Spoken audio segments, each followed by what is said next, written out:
Yeah. So boosting on Facebook. Yeah. Let's see. That's the best way to answer this. Is it legit? Yeah. So yes, it is legit, and I think the numbers aren't necessarily skewed. Yeah.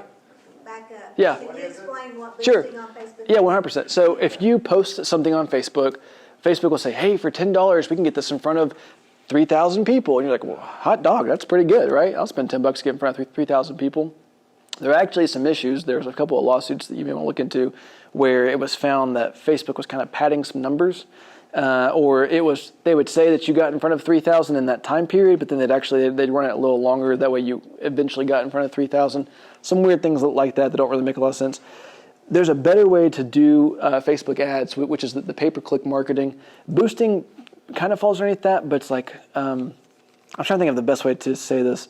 Boosting a post, there's better ways to spend $10, I guess is the best way to say it, right?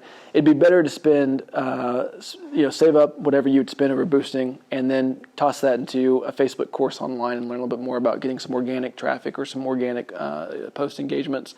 And essentially, boosting was designed by Facebook to help the small business DIY person to just quickly be able to spend money.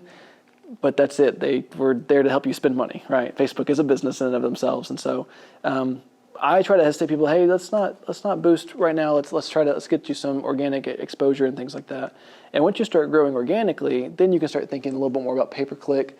I liken pay-per-click to sort of like hunting, if you will. It's like you go out in the morning, you know what you're after, you know kind of what to do, you've got all your stuff, and at the end of the day, if you're lucky, you're coming home with something, right? Whereas something more like search engine marketing and social media marketing, or more like kind of like farming, you've got seasons in it. So you're going to spend time curating content. You're going to spend time developing out your strategy, which is very much tilling up the ground, getting it fertilized, getting it ready, and then you're going to plant some seeds, and you're going to pull the bugs off. You're going to, keep things de-weeded. You may end up losing this whole crop over here because of whatever, the deer ate it, whatever, right?